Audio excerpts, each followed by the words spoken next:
What's going on? It's the RapNerd, and I just got out of seeing It Lives Inside. And the story follows an Indian American girl named Samita, who is in America with her parents, who are actually from India.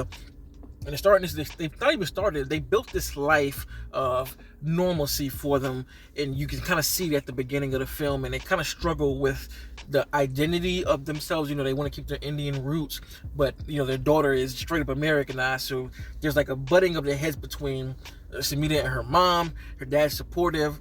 So what ends up happening is she goes to school, and there's this other Indian American girl that she's cool with, and she's carrying around this jar, and she just looks all disheveled.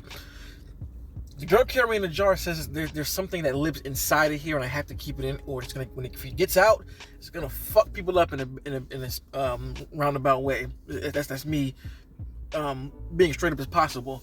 Long story short, the jar ends up breaking, and the entity gets out.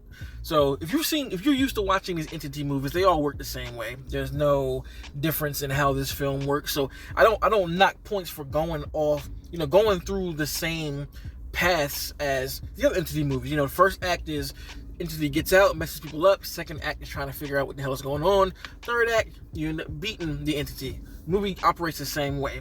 Now, with all that said, how I feel about the movie, I'm kind of in the middle. I'm going to sleep on it to see how I really feel, because I didn't love it, but I also didn't hate it either. There's a lot of things to appreciate, and the reason why I kept saying the Indian American thing is because I really love the culture that they brought to this movie, even with the entity itself and the way it works. It's a part of Indian culture.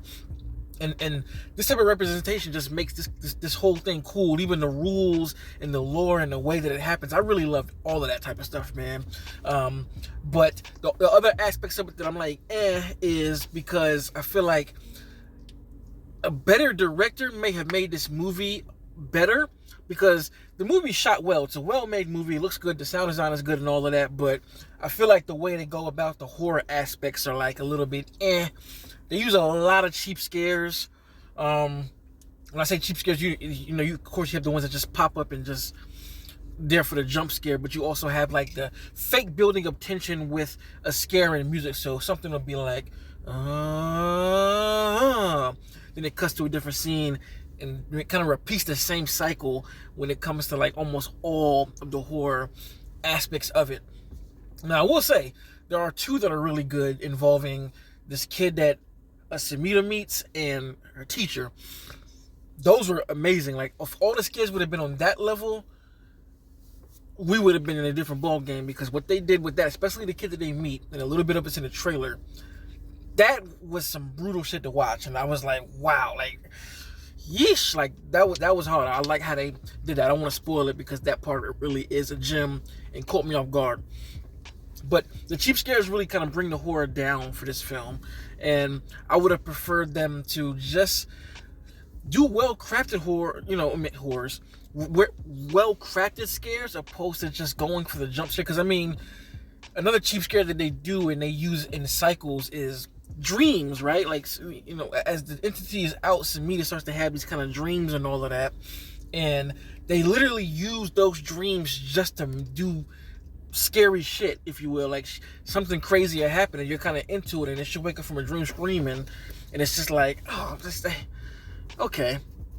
And honestly, those scares are cheap, because in the grand scheme of things, they don't really help push the story forward, even though there's kind of a reason why it's happening.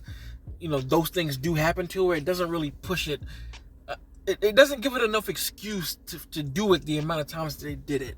So I think that those the horror elements really could have been directed better and just crafted way better to be more effective, because I don't think I found myself being scared or had any sense of tension throughout the movie. Well, I lied. There are little bits of tension, but not like how I would want to. And the thing about this film is it operates similar to The Boogeyman as far as what they try to do. But unfortunately, The Boogeyman does it so well that when you see a movie like this, you can kind of see through it, honestly. And even Cobweb does it great, too, when it comes to the entities and that type of thing. Those two films do it way better.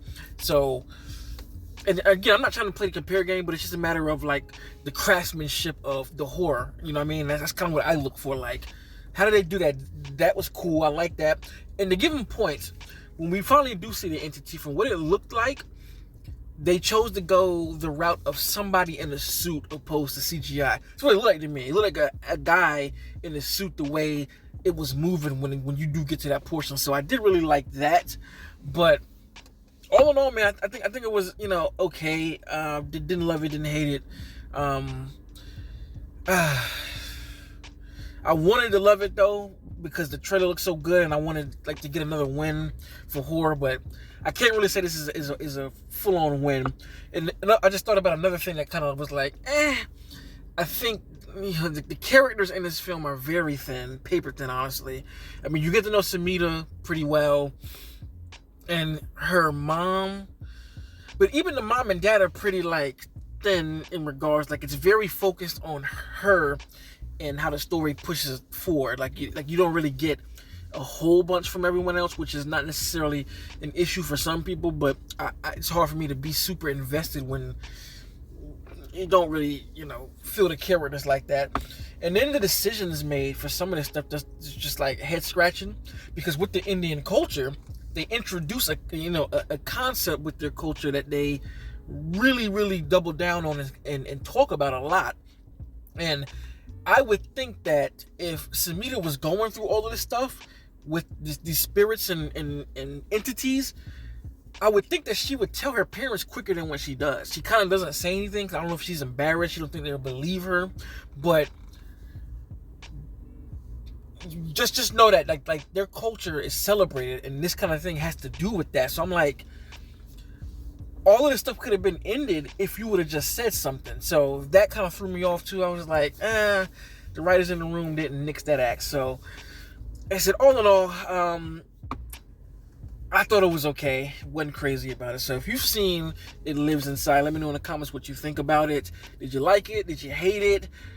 Are you like me? You're in the middle. Whatever it is, welcome to all comments. Just be respectful as usual to the filmmakers, the actors. So respect all around to everybody, even though I'm still kind of in the middle of it, in the middle with it. So let us kind of contact, make sure to like and subscribe. And if you already are subscribed, thank you. And until next time, peace. RapNerd Productions, no capping, that's word to mommy.